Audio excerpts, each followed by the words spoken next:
Hello, everyone. Welcome back. Great to see you again.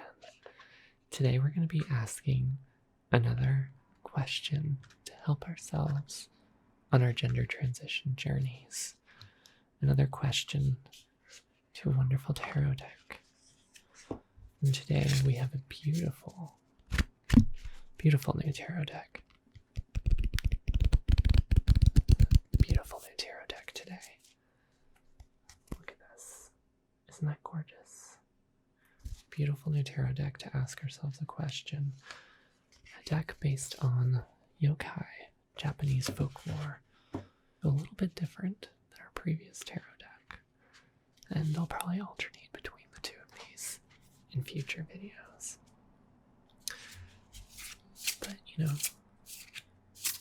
we want to think of a question. What I had today is similar to what we had last time. Thinking about, I believe what we asked last time was, what can we do today or over the next week to manage our gender dysphoria? Let's take the opposite end and let's see what can we do today and the rest of this week to help focus on and increase our feelings of gender euphoria. That's just as important, if not more important. You know, getting rid of those negative feelings. Very important. But we also want to feel positive things too. So let's start with simple. What can we do today, for the rest of the day, or at some point today, to add a little more gender euphoria to our lives? You know, for all my beautiful trans and non-binary people out there, or even just anyone out there who's in a stage of questioning your gender and you're not quite sure where you fit. So,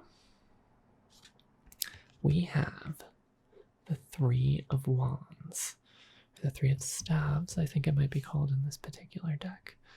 If you see, we have what looks like some sort of tadpole, frog-like creature jumping, growing as it's jumping across. We see kind of a little transition and experience over time. And let's see what we have. The Three of Wands. I'm still a little rusty on like my own tarot skills, so we'll be consulting our book. So the Three of Wands is one of tarot's good fortune cards. Just, you know, take a close look at this. It reveals successful enterprise, seeing your projects and relationships thrive. Basically a good indicator for something new and important happening in your life, maybe in your relationships. It's the time for communication, self-expression with the things that drive you and give you passion. Also time to focus on the things that give you pride. Focus on the things about yourself that you're proud of. And let others see all that you have to offer, rather than from the aspects of you with which you assume they are most comfortable. And I feel like that is a very important thing to focus on when we think about gender euphoria, that last piece. Focus on the things that make us feel most like who we are, that make us feel most alive, that make us feel most euphoric.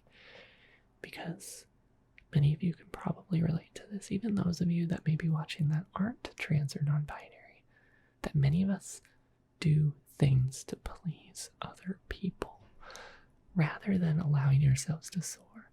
You know, we could think of it like this frog, whatever this may be, this creature. It's soaring, it's growing, it's being its best self. And to do that, in some ways you could even see this as having to take a leap of faith, going outside of your comfort zone a little bit, because we want to be living life on our own terms and not be making choices solely to make other people comfortable. Because a lot of times when we do that, we don't even know for sure if what we're doing even is making other people comfortable. We're just avoiding what we think is going to make them uncomfortable.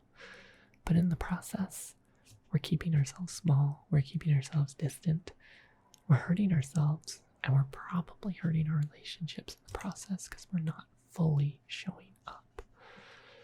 So today, take a moment to focus on the pieces of yourself that bring you joy, the pieces of yourself that you're most proud of. And even better, if you can, find at least one person that you can really share that with. Something about yourself that just really makes you feel like you. So, if we look in the little book that came with this deck specifically, the 3 is Keru, frogs, seen as lucky and may bring good fortune and safe returns. We allow ourselves to soar. We can get good fortune, which we could see in the form of living our best selves.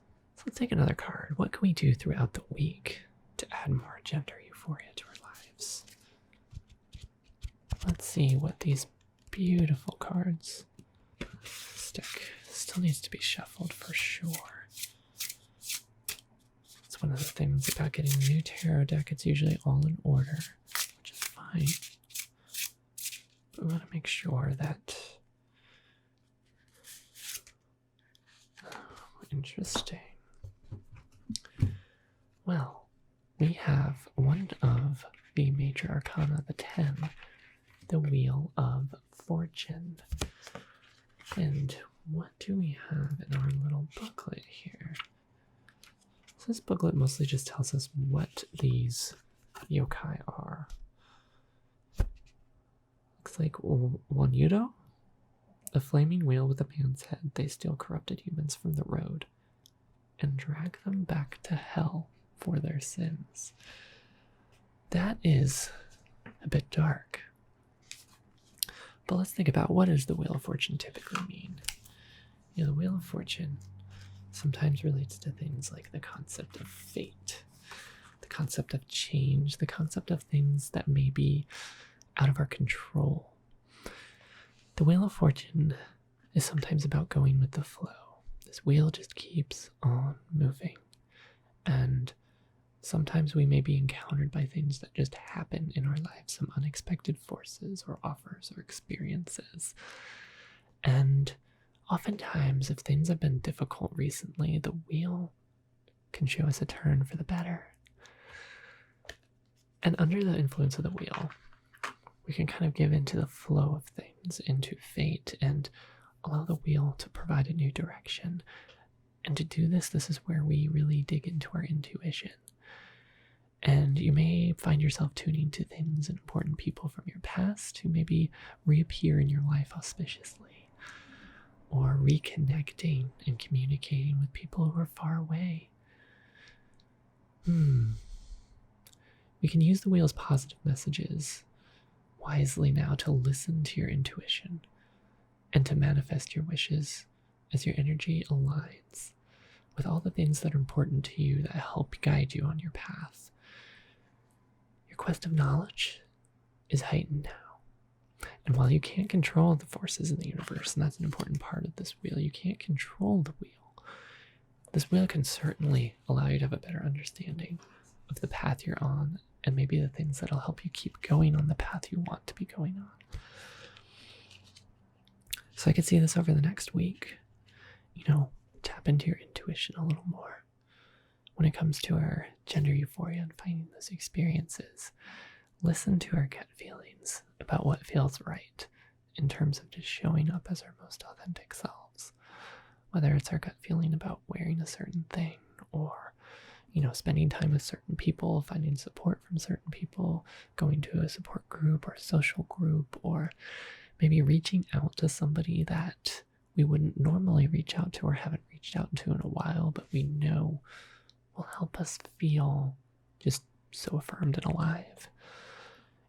Think about, what is it that I really need in my life right now? And let's just trust my gut and kind of go with the flow. Even trust that, if we surround ourselves by people who support us and uplift us, that those things will gradually start coming into our lives more and more and more. We can even think of, if we're somebody who's very early in her transition, still very questioning, still feeling lost, going with your intuition, Because your intuition is probably what got you on this journey in the first place, of just being like, something isn't right. I feel off. I feel unhappy. I feel unfulfilled. I feel inauthentic, whatever it may be. And that kind of gut feeling probably stuck with you for a long time. And then eventually you're like, I'm going to do something about this. So take some time to think about, like, what is your gut telling you that you don't have in your life right now, but you want more of, that can make you feel happier, more content, more complete, more whole, or even just more at peace. The Wheel of Fortune may not always be a peaceful presence, but it can provide us a new direction, and a new direction for the better in many cases. So I hope you enjoyed that. If anything came up for you in this reading related to gender euphoria, or if there's just anything about gender euphoria that had come up to you regardless of what this reading is, like things that you're doing, things that you want to share, because sometimes that can be euphoric in its own right, to share things you're excited about and get that affirmation and support from other people in the process. Because it can be hard. This journey is very hard many times. This gender transition journey that so many of us go on. And of course, there's not just one journey. We all have our own unique journeys. But knowing we're not alone, it's so important. So, yeah. And if there's anything that you want answered or asked in a future video, let me know. But as always, thank you so much for taking the time to be with me today. I hope you enjoyed this. I hope you got something out of this. At the very least, even if it's just like, this was a calming break, calming 10 or so minute break from the rest of the hustle bustle of the day. Just keep in mind, what is it that you can do to really tap into being your fullest self? Listen to your intuition. Trust that you know better than anyone what you need to show up as you deserve to show up in this world. And as always, you all are so very valid. And I love you all. I'll see you soon.